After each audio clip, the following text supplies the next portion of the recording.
Morjes! Tervetuloa Luontotunto YouTube-kanavan videolle. Tänään onkin lähdetty Jääkärin kanssa heti aikaisin aamulla liikenteeseen. Tai sanotaanko, että 10 on mulle aamulla aika aikaisin. Tänään ajellaan varmaan tommonen joku noin 100 lenkki. Että tuolla on ihan nyt niin kuin kilometrin päälle tämmöistä eläkeläisen retkipäivää vietetään.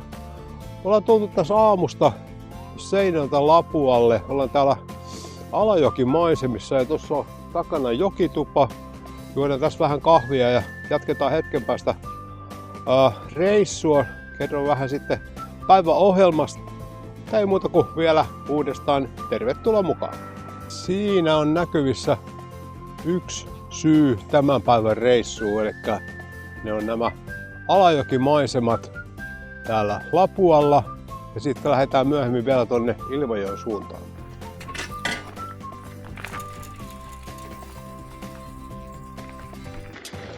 Joo, tosiaan mä aina silloin tulen palaan näihin Alajokimaisemiin täällä Lapualla. Tuossa äsken olin tuolla jokituvalla, join kahvit.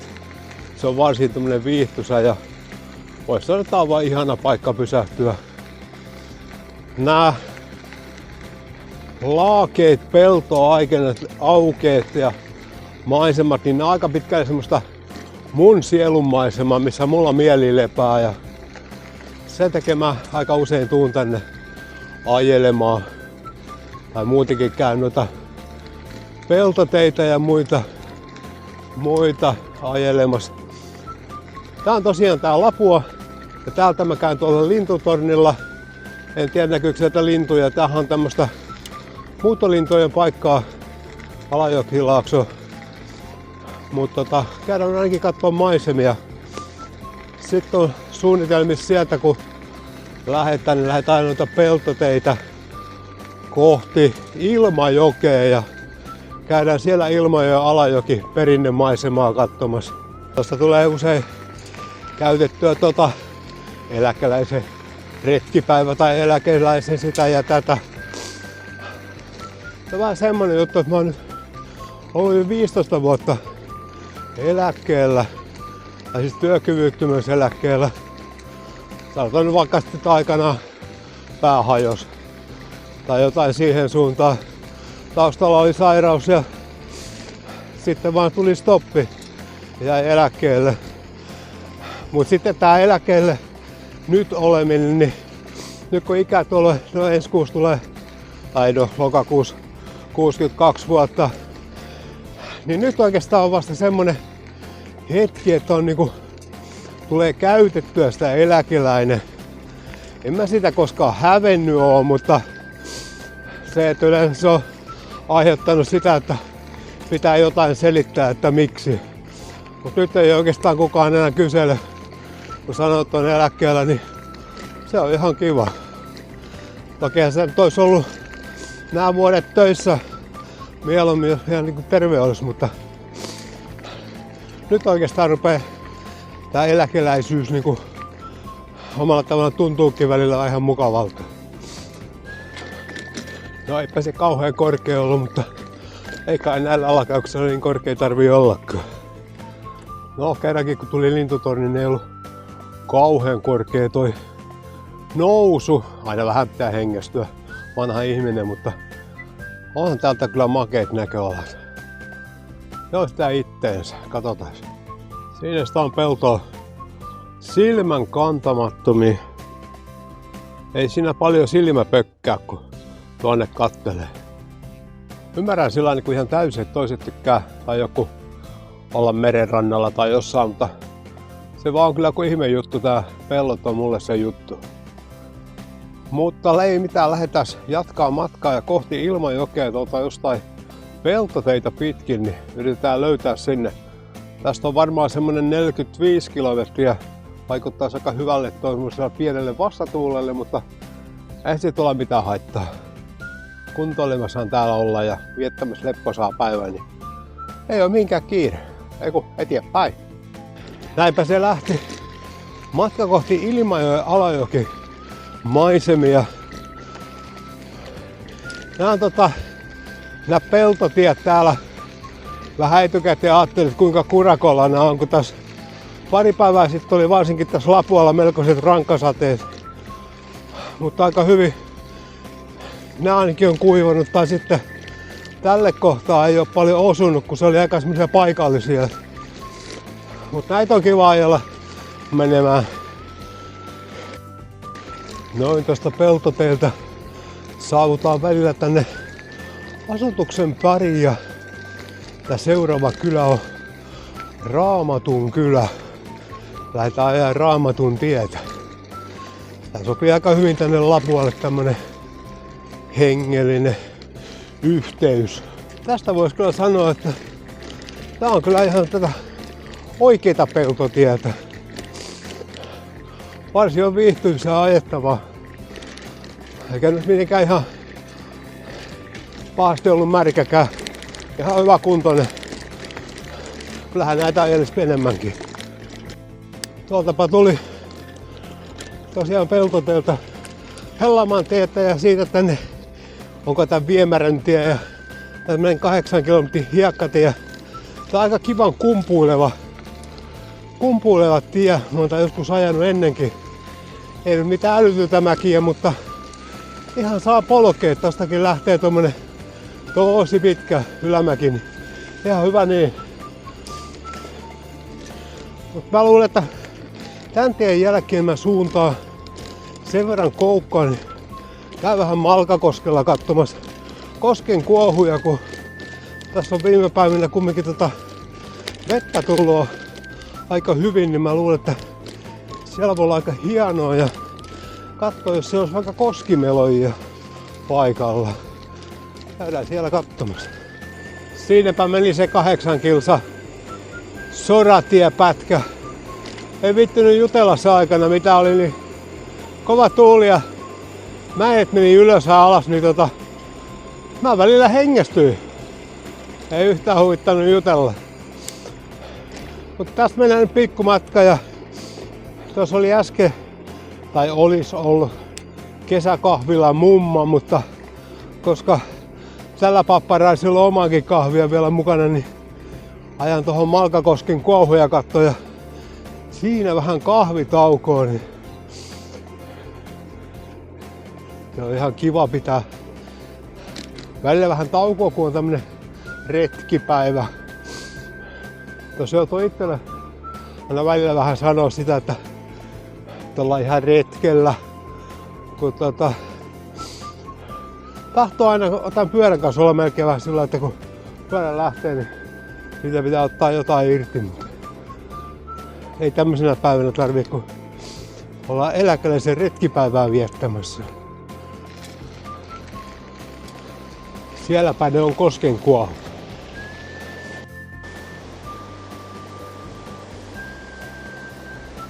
Lähdetään ollaan ihan koskimaisemana kelpaa. Mä muista olisikohan keväällä ollut enemmän vettä, en mä tiedä. Oikohan se silloin vaan vähän semmoista uutuuden viehätys, kun näki tää ensimmäistä kertaa. Joo, tuossa alkaa näköjään 60 kilsaa tullut.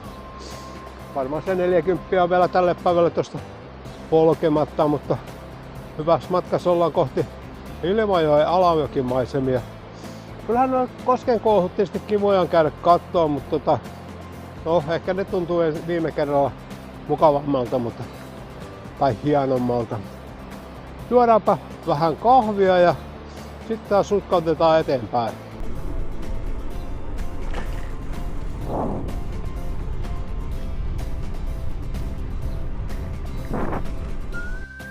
Nämä on kyllä niin hienoja pikkuteitä ajella. Välillä menee tuolla peltojen keskellä ja sitten yhtäkkiä tulee tämmönen pieni metsäosuus, missä on taas asuntoja tai taloja. Vähän ylä- ja alamäkeen, niin aika vaihtelevaahan tää on. Sen verran vois vähän palata tuohon, kun meni siinä Raamatun kylä läpitte. Siinä oli vähän aikaa sitten vuokrattamaan semmonen hieno tai kiva pieni talo. Tietysti kun vähän semmoisesta on haaveillut, mutta aina sitä saa haaveilla. Ja haaveita pitää olla Jos ei niitä on, niin ei ole kyllä elämääkään, mutta eikä se nyt välttämättä tarvitse, että ne haaveet toteutuu. Mutta on ne kyllä hienoja. Joo, tuossa on semmonen 10 kilsaa ihan asfalttitietä ja nyt taitaa sitten lähestyä, tai nyt vielä lähestyä, tässä on 10 kilsaa tuohon Nikkolaan matkaa, mutta mennään tää Kyrönjoen toista puolta täällä Ilmajoen Alajoki maisemissa ja se on mitä hienon näköinen edespäin. Tummaa pilveä, aurinko osuu sieltä ja selvästikin tulee vettä aika lailla. Saa nähdä osuuko kohdalleen. Se ei toki haittaa mitään, varsinkaan näin loppumatkasta. Ja kesäsade kuivaa nopeasti. Tämä on aika kivan näköinen. Muutenkin mulle toi kesä vähän semmonen ihmeellinen, että musta tuntuu, että mä oikein saa mitään aikaiseksi järjellistä. Kyllä mä niinku paljon pyöräilin ja liikun muutenkin. Ei oikein muuta ja tuntuu, että oikein kun on lämmintä, niin jotenkin, että sulaa kun on aivot. Nyt kun on alkanut illat pimentymään ja vähän viilintymään muutenkin, niin nyt on taas tosi hyvä fiilis lähteä ihan syksyyn. Syksyhän on hieno aika muutenkin, ainakin mun mielestä yksi suosikki vuoden ajoista, niin ihan kiva lähteä kohti syksyä. Mutta ei mitään, jatketaan tätä pitkää suoraa peltotietä eteenpäin. Koska tätä vielä joku 6 kilsaa jäljellä. Ihan hyvin rupesi pukkaa vettä tossa välillä. Tästä voi ajatella positiivisesti, että ei hirveästi pölise. Tää on aika raskas ajaa tämmönen pinta, mikä tässä nyt on. Tuntuu, että ei tää niinku pyörä oikein liiku.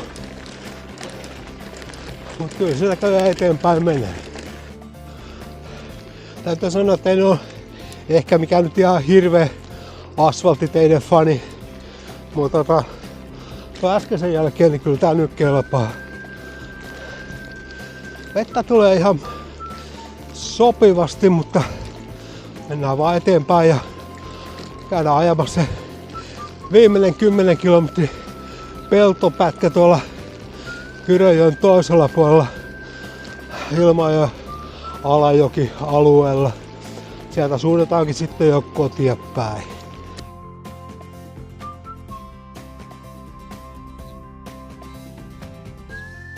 Näyttää vähän siltä, joka puolelta vettä tulee ihan hyviä. Näköjään puimurillakin on päivä täynnä. Kun vettä tulee, niin eiköhän ole puinnit tältä päivällä tehty. Lähdetään tästä pukkaan tää Ilmajoen pään perinnönmaisema. Täältä nyt ei ehkä tarvii niin hirveästi kuvata. Toi meni niin synkäksi toi keli. Joo, en mennä käydä tuolla lintutornin ylhäällä, mutta mä näytän kumminkin tuon lintutornin, kun mä löysin sen viikolla. Se oli mun mielestä vähän jännässä paikassa sarjassamme Miten piilotan lintutornin? Käydään ajelemassa täällä. Hyvin se pystyy tänne lakeudelle piilottamaan. Se ei näkynyt tuonne, mistä mä tulin silloin yhtään, mutta kyllä se vaan täältä puitteen seasta sitten loppujen lopuksi löytyy. Kattokaa se. Sieltä. No täällä kulkaa märkää. Ei auta muu lähteä puskee takaisin tuonne tielle päin, jos pyörän saa vaan täältä kurakossa vauhtiin. No se täältä menee. Mulla on tossa 10 kilsaa kotia päin, niin yritän päästä sinne. Katsotaan tossa vielä hetken päästä vähän loppuja, mutta Alajokimaisemista ei tule enempää kuvaa, kun tää meni tämmöiseksi tää keli. Hoho. Siinä olisi kuulkaa pyöräparkissa ja peltoaukeet takana tuolla. Näköjään kun pysäytti pyörän, niin vähän pilkahtaa aurinkokin taas. Mutta joo, päivän reissu on vähän niinku Viittavaalla valmiina. Tuossa menee tuo iso tie vieressä. Seinäjoki Ilmajokitie. Tuossa on 5-6 kilometriä kotiin. Ihan mukava reilu satasen lenkki tulee tälle päivälle. Ei ehkä kaikin puolin ollut kaikkein helpointa alustaa, mutta eihän se mitään haittaa. Tietääpähän vähän polkeneensa. Ihan kiva, kun tuolla Lapuan päässä näki vähän kunnolla peltomaisemia ja lintutornistakin vielä vähän lisää, niin näki vähän ideaa siitä, missä mä tykkään liikkua. Mut hei, tää oli Luonnotonta YouTube-kanavan video. Tilaa kanava, jos tuntuu siltä. Mutta ei muuta kuin seuraavaan videoon. Mulla on tossa suunnitteilla semmonen, että mä lähden junalla, pakkaan pyörä sinne mukaan. Hailuoto tai Raippaluoto olisi niinku kohteena. Valitettavasti näyttää, että Oulu on melkein helpommin saavutettavissa kuin toi Vaasa, niin saattaa olla, että lähdetään sinne asti, mutta katsotaan sitä seuraavalla videolla. Ei muuta kuin kiitoksia ja morjens!